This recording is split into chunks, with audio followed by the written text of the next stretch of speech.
বন্ধুরা আজকে হচ্ছে চিকেন কারি বানাবো, মানে যেরকম ডিমের কারি বানায়। এখানে রসুন টসুন ছাড়াই হচ্ছে মাংসটা করবো। কীভাবে করবো বন্ধুরা সেটা আমি দেখাবো। সবার প্রথমে এর মধ্যে হচ্ছে লাল লঙ্কার গুঁড়ো দিয়ে দেবো, ঠিক আছে। তারপরে দেবো গোলমরিচের গুঁড়ো, তারপরে দেবো গরম মশলার গুঁড়ো।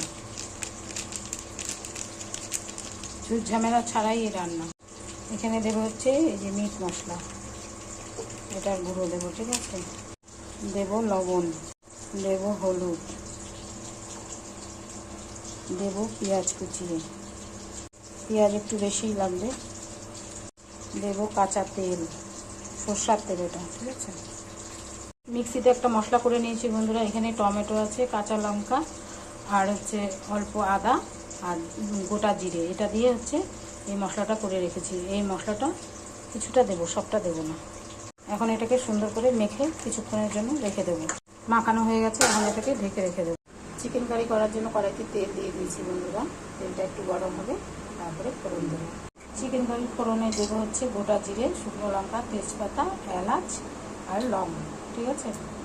চিকেন কারিতে আর একটা জিনিস দেবো, সেটা হচ্ছে পেঁয়াজ কুচনো, কাঁচা লঙ্কা। চিকেন কারির জন্য অল্প কুচনো টমেটো লাগবে। তেলটা গরম হয়ে গেছে, শুকনো লঙ্কা দিয়ে দেবো। একে সব ফোড়নগুলো দেবো, লবণ দেবো, হলুদ, একটু লাল লঙ্কার গুঁড়ো, একটু গোলমরিচের গুঁড়ো, একটু মিষ্টি দেবো। বেশ সুন্দর করে ভাজা করে নিতে হবে এই পেঁয়াজটাকে। যেরকম বিরিয়ানিতে বেরেস্তা দেয় এইভাবে করে এটাকে ভাজা করে নেবো। তারপরে মাংসটা যেগুলোকে ঢেকে রেখে দিয়েছি সেটা এর মধ্যে ঢেলে দেবো। কিছুক্ষণ কষানো করে ওপর দিয়ে একটু ধনে পাতা ছড়িয়ে দেবো। নামানোর সময় কখনো একটু ধনে পাতা দেবো। মাংসের কারিতে একটু ধনে পাতা দেবো বন্ধুরা, কুচিয়ে রেখেছি, এটা অল্প দিয়ে দেবো।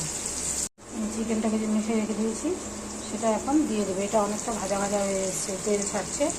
এখন হচ্ছে অল্প অল্প করে চিকেনগুলো দিয়ে দেবো।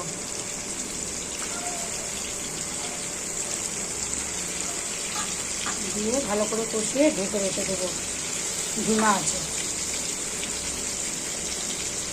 এখন এখানে তো বেশি জল দেওয়া যাবে না, এখানে কম আঁচ দিয়ে এটাকে কষতে হবে। চিকেন কারিটা বন্ধুরা এই ধিমা আঁচে রেখে দিলে কিন্তু এরকম জল বেরোবে, ঠিক আছে। আর একটু কষানো হয়ে গেলে তারপরে ধনে পাতা দিয়ে নামিয়ে দেবো। এখন এটাকে আবার একটু ঢেকে রাখবো। চিকেন কারিটা হয়ে এসছে বন্ধুরা, এখন হচ্ছে এর মধ্যে একটু ধনে পাতা দিয়ে দেবো।